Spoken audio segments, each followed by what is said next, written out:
तो वो ऐसी सूरत हाल इख्तियार वली साहब ज़्यादा ख़तरनाक हो जाती है, स्पेशली भारत के केस में जिसका एक ट्रैक रिकॉर्ड रहा हो इस किस्म के ऑपरेशंस का।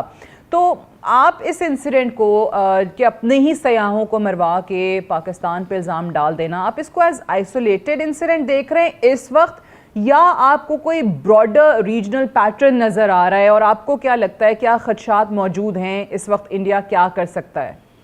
बिस्मिल्लाहिर्रहमानिर्रहीम, बहुत शुक्रिया, thank you very much Sadia. देखें, अगर ये इंडिया की शरारत अपनी देखें तो बिहार का इलेक्शन और इंडिया में चलने वाली जितनी तमाम आज़ादी की तहारीक है उसको सप्रेस करने के लिए और लोगों की अटेंशन को डाइवर्ट करने के लिए अगर ये ड्रामा रचाया गया है तो ये फिर सिर्फ इंडिया का ड्रामा है और मोदी का ड्रामा है।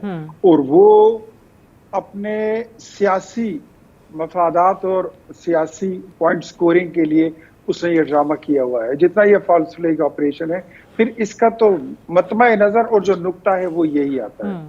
हाँ, दूसरी बात इसकी ये भी हो सकती है कि एक कमजोर पाकिस्तान जो है वो कभी भी इंडिया को बुरा नहीं लगता, लेकिन जिसकी मईशत मजबूत हो, जिसके इंटरनेशनल रिलेशनशिप जो है वो मजबूत हो और वो दुनिया में एक मजबूत कम्युनिटी और ग्रुप का हिस्सा बनने जा रहा हो, तो फिर इंडिया को तकलीफ भी होती है। हाँ, दूसरी बात मैं इसके साथ लिंक करता हूं कि if there is Israel behind some, उनका जो अपना एक एजेंडा है, हमेशा आपको पता है कि इजराइल हमारे न्यूक्लियर पावर का हमेशा से दुश्मन रहा है और पाकिस्तान की एटमी कुव्वत और एटमी क्लब का मेंबर बनना ये इजराइल को कभी भी, आपको पता है हमारा और उनका सिर्फ सियासी नहीं बल्कि अकीदे का भी बहुत बड़ा इख्तिलाफ है।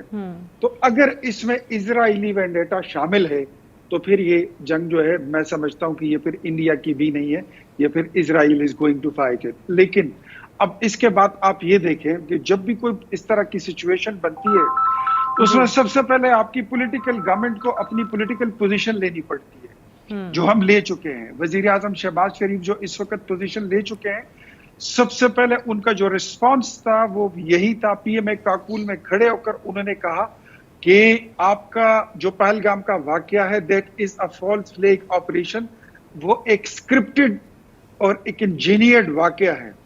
और मैं इनवाइट करता हूं आपको भी, इंडिया को भी और तमाम नेशनल कम्युनिटी को, इंटरनेशनल कम्युनिटी को, कि वो आए और इसकी थर्ड पार्टी इन्वेस्टिगेशन करते हैं।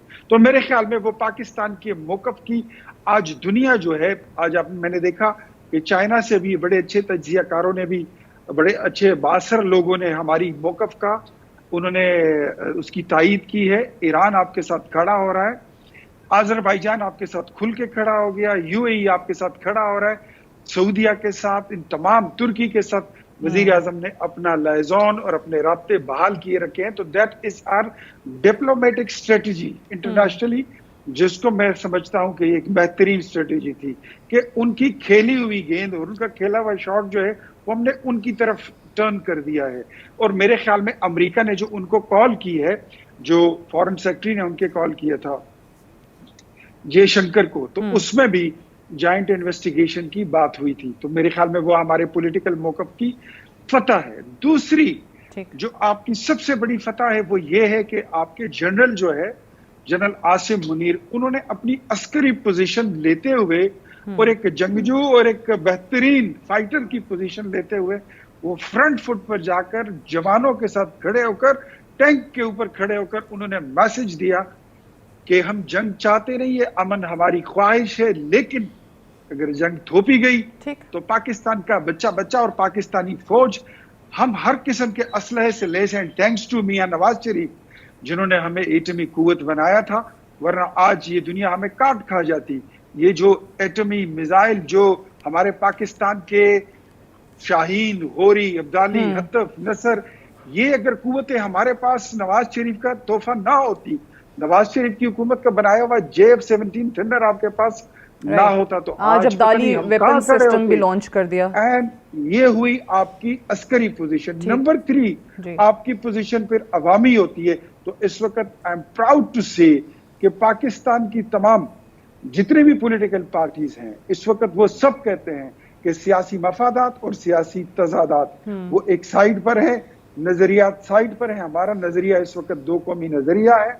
हमारा नारा इस वक्त पाकिस्तान का मतलब क्या, ला इलाहा इल्लल्लाह है, सही और है। हमारा झंडा जो है वो पाकिस्तान का झंडा है। तो मेरे ख्याल में ये तीनों पोजीशन जो है, ये तो आप कहते हैं आपकी पाकिस्तान तीनों के इन इसको तीनों महाजों वाज़ेह पे कर देती है। पोजीशन बेहतर होने एग्जैक्टली, के भी बायस एग्जैक्टली। ये तमाम तर चीज़ हो रही है।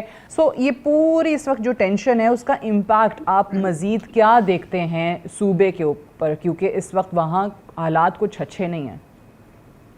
देखिए, मैं आपकी बात बिल्कुल बजा है, दुरुस्त है। बदकिस्मती है इस वक्त, हमें ये बात करनी नहीं चाहिए। और इस वक्त जो जो जो जो सिचुएशन बनी है, ऐसे हालात में आपको कौमी वहदत और कौमी यगानगत की जरूरत होती है, एक कौमी इत्तेफाक राय की जरूरत होती है। लेकिन अफगानिस्तान के मुतालिक जो है, तो जब भी हमारी खैबर पख्तूनख्वा की हुकूमत ने हमेशा वही मौक़िफ़ उठा लिया है जो वफाकी हुकूमत का नहीं होता।